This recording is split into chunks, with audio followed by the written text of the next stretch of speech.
You are on our Facebook Live. FYI.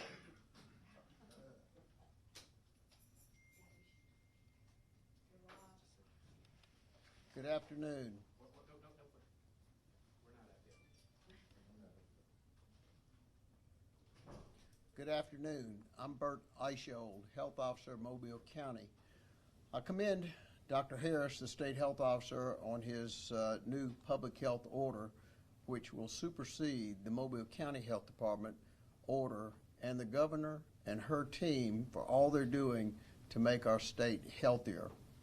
Unfortunately, at this time, I have to report that we have the first COVID-19 infected confirmed case in Mobile County, Alabama. This happens to be a young person, and the report was brought to our attention at 1 p.m. today, under the care of a pediatrician, and is home isolating at this time. To our knowledge, this is the 69th case of COVID-19 in Alabama, and we are the 15th county to be infected. This is a very serious illness. We're sad for the young child that has become infected, but the health of the child seems to be pretty good since they are confined at the home. We cannot give any more information regarding the identification, location of the individual because of the Health Information Act of privacy. So please be patient. The Alabama Department of Public Health will be investigating contacts in this case out of Montgomery. So the Alabama Department of Public Health takes COVID-19 very seriously, and Dr. Harris and crew will be conducting the information. As of now, there are 10,442 cases in the United States. That number is increasing with 150 deaths. We must do everything we can to protect the health and well-being of the citizens of Mobile County. We hope to be doing testing in Mobile County as soon as the supplies are released from Montgomery. We have requested supplies multiple times through the Federal Emergency Stockpile, and hopefully the supplies will arrive soon and testing can begin for individuals who just simply want to be screened for COVID-19. At this time, testing is limited by a physician to people who have symptoms, being fever, cough, and so on and so forth. And that's how this young child presented to a private pediatrician who has performed the test. At this time, I'd like to turn the podium over to Dr. Murphy, who is retired from the CDC and our epidemiologist for the Mobile County Health Department. Thank you. Thank you, Dr. Eicholt. So again, news that we were expecting any day now, and so we're not surprised, but also taking it very seriously that we have our first laboratory confirmed infection with the virus that causes COVID-19, again in an adolescent in Mobile County, under the care of a pediatrician and isolating at home, and we think doing very well. So I just want to pass along, as I've done each day, a couple of messages just to reiterate that Mobile County Health Department has consolidated health screening and health services starting earlier this week. We still have our urgent care clinic at the Keeler location, open Monday through Friday, 7:30 to 4:30. Our New Bern Health Center, Friday, 7:30 to 4:30 for well babies only, patients 1 year or younger. And then our WIC services are available Monday through Friday also at the New Bern location. So OB services are offered at the Women's Center, directly behind the New Bern Center, Monday through Wednesday, 8 to 1, and Thursday, 7:30 to 4:30. We have those three lines that we've been telling you about, the COVID information line, which is 251-410-MCHD or 410-6243. Our pharmacy refill line, and again, this is for our family health or Mobile County Health Department patients only, 251-445-8635. And for our patients only, medical triage at 251-690-8978. Let me make just a few other announcements, and then I want to talk again about testing and what you should do if you're sick. So at this time, our WIC services continue with business as usual. All WIC appointments and clinic-issued formula will be done at the Teen Center, which is located 248 Cox Street, Mobile, Monday through Friday, 7:30 to 4:30. We're asking you to arrive on time for your appointments, go to the front door, and get screened prior to going into our clinic. This is happening at all the mobile health department clinics and at most clinics and hospitals around the city and the county. If you have a pickup or web class due, please call 251-694-3942. That's EWIC, Monday through Friday, 8 to 4, to receive your benefits so you don't have to come to the clinic. And if you have any questions, again, you can call WIC Clinic office at 690-8894. I'm going to get rid of my gum. Okay, sorry about that. So also at this time, physical health is vital, and it's really important to all of us. We want to address some mental health issues. If you're experiencing some stress, we know families and individuals are stressed with finding childcare, grocery store items, businesses are temporarily closed. We've heard about the extra restrictions that are going to be put in place by our state health officer and the governor. And because of this, our Mobile County Health Department very popular behavioral health Facebook Live series called Wellness Wednesday with Virginia. We'll have a special Facebook Live segment tomorrow, Friday, at 9 a.m. to help families and individuals deal with mental health and stress. Virginia Gordon is a licensed behavioral health professional here at MCHD who counsels on a wide range of topics. So just find @LoveMCHD on Facebook, the same channel as this news conference is streaming. And again, that segment will broadcast live tomorrow, Friday, March 20 at 9 a.m. So just a couple other things to emphasize that Dr. Eichshold mentioned. Because we have this first case, the Alabama Department of Public Health will be the lead on the case and contact investigation. So they will be doing a very aggressive contact tracing investigation around this individual. And the state will be assisted by our local disease intervention specialist and our very highly skilled district investigators. Ms. Barbara Gibbs has been here for a really long time and is super gifted at these kinds of investigation, and so we are looking forward to working with this under the leadership of the state. Anyone who's been identified as having close contact with this individual will be expected to quarantine at home for 14 days, monitor their temperature and their symptoms, and report to public health. If anyone who's under quarantine becomes ill, then they will talk to public health and we'll help get them in for evaluation, both medically and for potential testing for COVID-19 infection, if that's appropriate. Also, I just want to talk a little bit about testing. We talk about this, it seems like every day. Why don't we have more testing? Where can we get testing? Who's testing? We don't know who is testing around the county. We think all the hospitals are. There are many clinics and practices that are testing. Again, the pediatrician that identified this person did the test right there in her doctor's office, we're told. And so there's testing going on that we just don't know about. For Mobile County Health Department patients, if you call our medical triage line and you have a history of travel, out of the country or to a state where there is widespread community transmission, and we believe you have symptoms and we believe you need testing, we will help you get that testing. We'll help you get to our sick clinic and do some further conversations and decide if you need to be tested for COVID-19. And there are many providers, again, in clinics and hospitals testing around the county. We just are not privy to what that denominator looks like. We don't know how many negative tests have been performed. We only know now certainty about this one positive case. So someone said to me, if I wanted to buy, a dozen rolls of toilet paper right now and went to the grocery store, there's none on the shelves.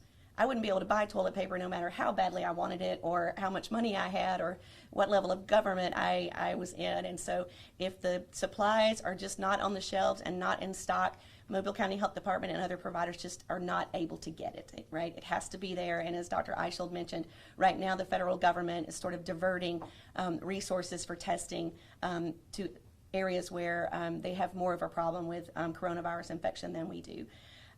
There was one other thing I was going to hit on, but I can't remember what it was. Dr. Eichshold, anything else? I was going to ask for questions. Oh, of course, yeah. Y'all would like to pursue the two of us. Oh, what to do if you're sick. Sorry, can I just hit that one? Come on up. So again, if you have symptoms like a fever or a cough or shortness of breath, regardless of where you've traveled or who you've been around, we're encouraging you to stay at home and quarantine yourself. Isolate yourself from other people who are well, care for your illness at home with hydration and over-the-counter meds. If you have a symptom that is too serious to be dealt with at home, then contact your healthcare provider and try to get in for evaluation. But right now, because there's no treatment and there's limited testing, our message is if you are sick with a fever and a cough or shortness of breath, you need to stay at home until you are fever-free for 72 hours. And after that happens and you can be free to sort of move about, still maintaining and following those dramatic mitigation efforts that are going into effect today. And remember your social distancing. So 6 feet. We're about the right distance, Dr. Eichschild. So 6 feet, hand washing, cough hygiene. Just help us because we need you to help keep the community safe. I think we'll take questions. Do Yes. we want to make? I'm Yes. not sure who would want to take this one. With the fact that this is a child, potentially may have been going to school while they were sick, that could be getting a lot of other kids, a lot of teachers also having to possibly have been exposed to this. Have people been told to self-isolate at this point? Do you invest your knowledge? Yeah, so let me emphasize that this positive result just came to us today. And so those things that you're talking about are going on right now with interviewing the child and the family and identifying where the child has been the 2 days prior for symptom onset and then for the duration of symptom until the child is isolated, which is today. So there will just be a couple of days that we will have to do some contact tracing to identify, did they go to school? Did they go to after school? Were they in any other healthcare settings? Did they go to a church, at a scout meeting, those sorts of things? And then all of those people will be contacted by public health, be made aware of their potential exposure, and will be asked to stay at home for 2 weeks under self-quarantine and self-observation. And determine your definition of child. Is that under 19 and under 18 and under? What is that range? Or can you release the age of the child? Yeah, under 19, and we cannot release the age of the So child. it's 18 or below, not 19. Correct. Okay. Could you clarify, I guess, the difference in how a private lab or clinic might get tests versus how you would? Because I know there's some sort of chain of command up to CDC that I don't really understand. I don't think a lot of We people don't do. understand. But I guess when people hear that we can't get tests and you're saying a doctor did today, could you explain the difference? Yeah. I think the issue that we have is mass testing, where we had the drive-throughs and things like that, where you see in other geographic areas. These are limited to a limited number of testing equipment that the doctors actually have on hand, that they have to be very specific and determine who gets tested. So the laboratories have been certified, expanded out. It used to be the CDC alone. The specimen had to be collected at a hospital, and you had to be so sick that you required hospitalization to get tested. The new public health order, not this one that was just released, but reportable diseases, the laboratories are going to be reporting negative tests and positive tests to the Alabama Department of Public Health. So we'll have the numerator and denominator as we go forward. So hopefully the supplies will be released, as we've seen in the national perspective, and thousands of specimens will come to Mobile County, and we can test. Hospitals have been wanting to test, so private hospitals have, through the Hospital Association of the state of Alabama, have been looking for the supplies to do testing. Again, on individual basis, they have a very limited number of supplies, and again, they've just now opened up commercial laboratories that are certified labs to do the test, and so this is all in a process of evolving. We hope that the governor will release 5,000 to 10,000 samples for testing to Mobile County, whether it goes to a member of the Hospital Association of the state of Alabama wants to do the testing, whether it goes to a municipality, whether it goes to the National Guard or to the Mobile County Health Department. We want people to be tested, and again, we have been unsuccessful with Dr. Harris, who was just in the governor's office, with this new announcement, and the governor has a COVID-19 task force that has lots of people involved in, and again, that has been, mass testing has been a limitation at the federal level, but maybe maybe that's getting ready to change, and we hope so, but need to let everybody know we do have a case in Mobile County, Alabama. I'm not sure if we want to take this one again. With the fact that State Representative Shane Stringer is saying that they will soon be opening a testing site, drive-through testing site in northern Mobile County. That is a rural area. Wouldn't you want the first drive-through testing center being in an area where there's a lot more people in maybe central Mobile? Wouldn't that make more sense? I think that we're trying to reach out to Representative Stringer at this time, so I'm not sure where he's talking about in the north part of the county. If it's on the I-65 corridor, there are lots of people who go up and down I-65 on a daily basis, so I have no knowledge of where he is talking about putting this testing site, nor do I have any knowledge that he has gotten access to the testing material. And remember, the most important part of the testing is personal protective equipment for the medical and healthcare providers. If we lose our medical or our first responders because we have not adequately protected them while doing mass screening, that's going to be a significant problem for our community. Is that good news that it does sound like that there may finally be a drive-through testing center where people feel they have it? Oh, yeah. We'd love to test 10, 20,000 people in Mobile County if that were available. We need good information about the population and how much this virus. I was asked in previous press conferences, did I suspect there was a case in Mobile County? And I said yes. I just don't know how many cases we have. Now we have one confirmed case, so I'm sure it's in Mobile County at this time. But how many other cases do we potentially have? And how many people may be infected and asymptomatic is important, because we think there's a pre-infection component to this where that you are exposed and you have virus and you can infect someone else, but you are not showing any symptoms of illness. And the last thing we want to do is that people who may be exposed to test them to know that they're not going to be shedding virus, especially to the elderly and those who have underlying medical conditions who are at greater risk. With this, you guys have always been saying 65 and older, people with pre-existing conditions have the most to worry about. This is a child who got it. The first case in Mobile County is a child. What is your message to people out there right now?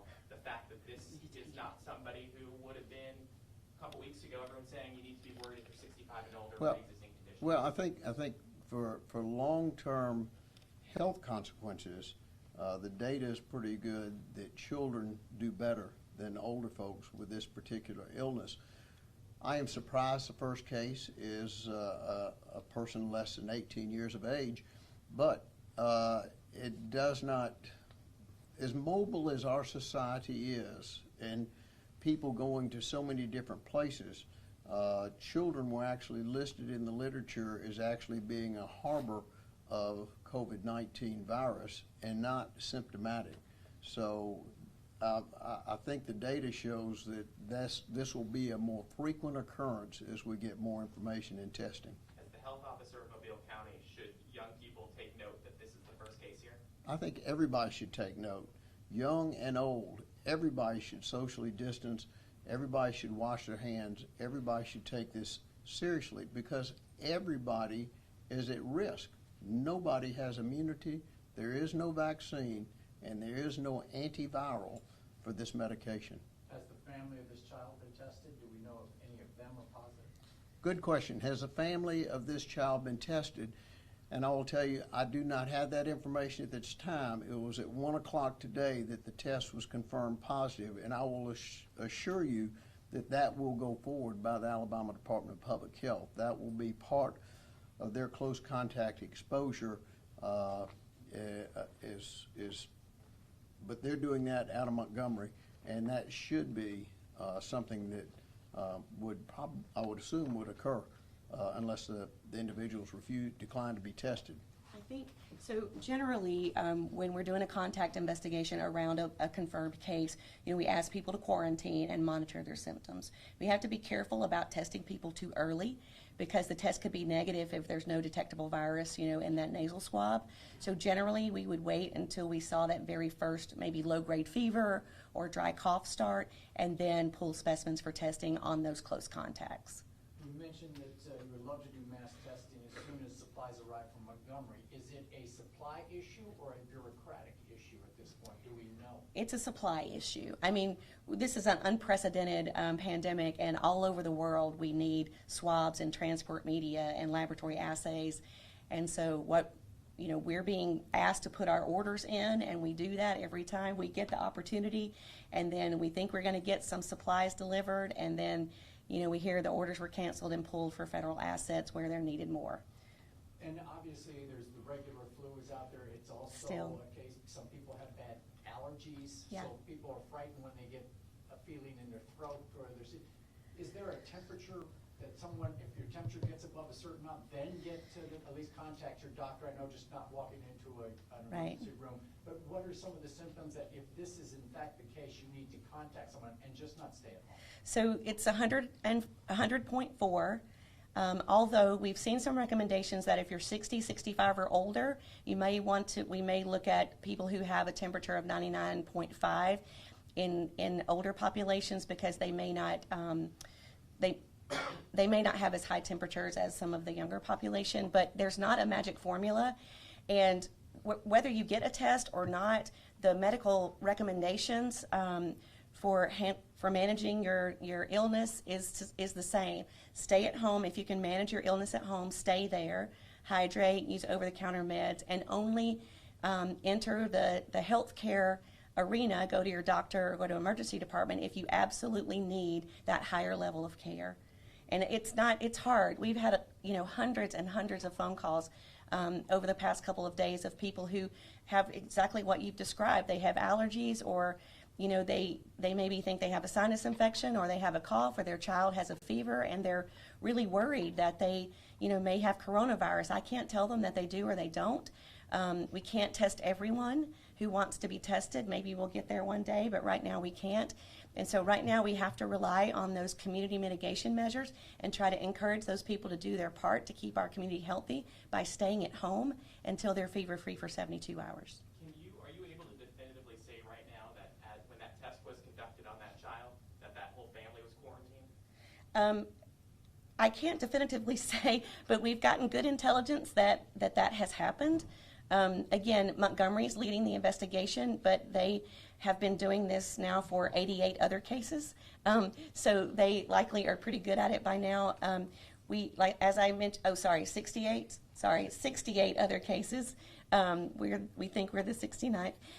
So it is happening. And as I mentioned, there are other staff, disease investigators throughout the state that are being pulled in to help make sure that these control measures around this case are implemented appropriately. But they would have, when that test was conducted, that pediatrician most likely would have told that the child's mother or father and then the whole family that they probably should self-quarantine until we get the test back. Absolutely. Simply because they had a cough, right? That's the message.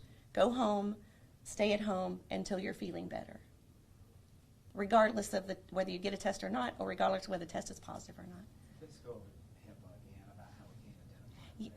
Yeah, so do you want to talk about not being able to reveal information on the confirmed case due to privacy? Yeah, HIPAA is a federal law that protects each and every one of us for privacy, and we cannot disclose any information that would allow someone in the general public to either by age, sex, high school, geographic location to identify who this patient is. So we've got to be very cautious, and I think you have to realize that the Public Health Department will be contacting those individuals who could have been exposed, probably by telephone, after they do the primary case investigation and get more information from the patient and the patient's family, and then they will follow out the circle of those who have been exposed. Yes, sir. HIPAA is a federal law, correct? Yeah. Is there a specific reason why in places like Florida will give the age and the gender, and you guys won't? It depends on, yes, we're probably overcautious. There's a larger population in the great state of Florida, so when we say provide more information in Mobile County, we're over only 400,000 people in Mobile County, so we're very cautious to be where this actually location is, and I'll yield to. Yeah, I was just going to add that Dr. Eichelt is exactly right, that some of the time it matters more about the denominator than the numerator. So Florida has a much larger population than we have, and in Mobile County, if we were to divulge the sex, the age, the zip code, then we're basically identifying that person because the population is so small there. So that's why we can't do it, and we have to protect the privacy of the individual. So this is the choice of the Mobile County Health Department or the Alabama Department? No, this is following the federal privacy rule. So then, okay. I'm still curious about the test. Is this a days? Will it be days? Could it be hours? How long until they get the test that you mentioned? Yeah. Is there any way of knowing? You know, there is not. Like I said, we have placed orders, and we've been told we'd get the supplies on this date, and then the orders get canceled. We place other orders, then we get another date, and so there's really no way to tell. The important thing is that, you know, others, as you've heard, are talking about standing up drive-through or mass testing facilities. The Mobile County Health Department has been planning to do that for at least 10 or 12, 14 days now. And we were all ready to go and get it rolling earlier this week, and we just were not able to get the testing supplies.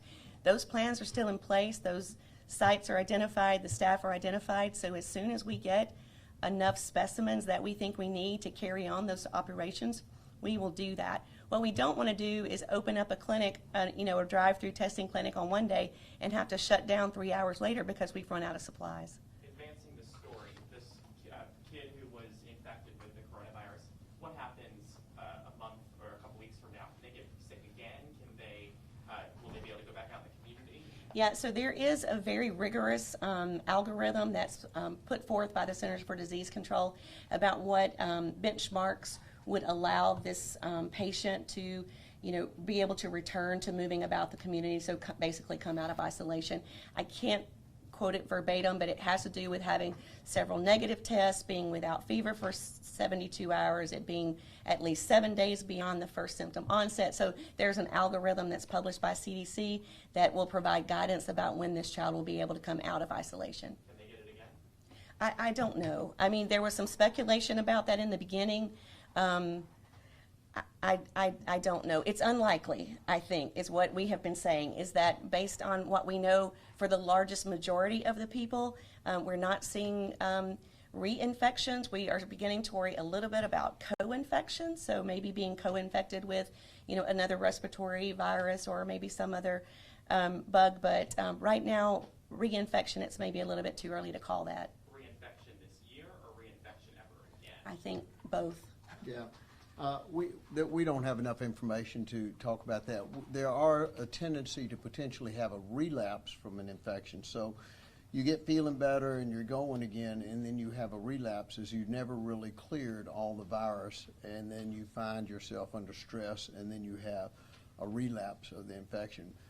Like with the flu, we give flu shots on an annual basis, but that strain changes and you can get infected the next year, so that's why we get flu vaccines on a regular basis based on strains. This is different than the flu, but we just don't know enough about, like with other infectious disease, will you have lifelong immunity after having had the illness. Can you talk about the curve, if you've got time? Just, you mentioned where we were on the curve before the press conference started. Yeah, I would refer everybody to the CDC's website, and also Johns Hopkins University has a site. But we are down, if you look at the United States, as we're down at the bottom, and you look at what's going on in Italy, it's real steep curve.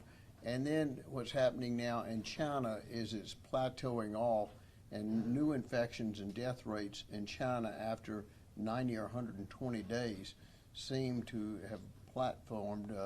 And what we want to do is we want to try to avoid, as we're starting to see cases increase in numbers, which is every day, every single state around Alabama and in the United States, case going up.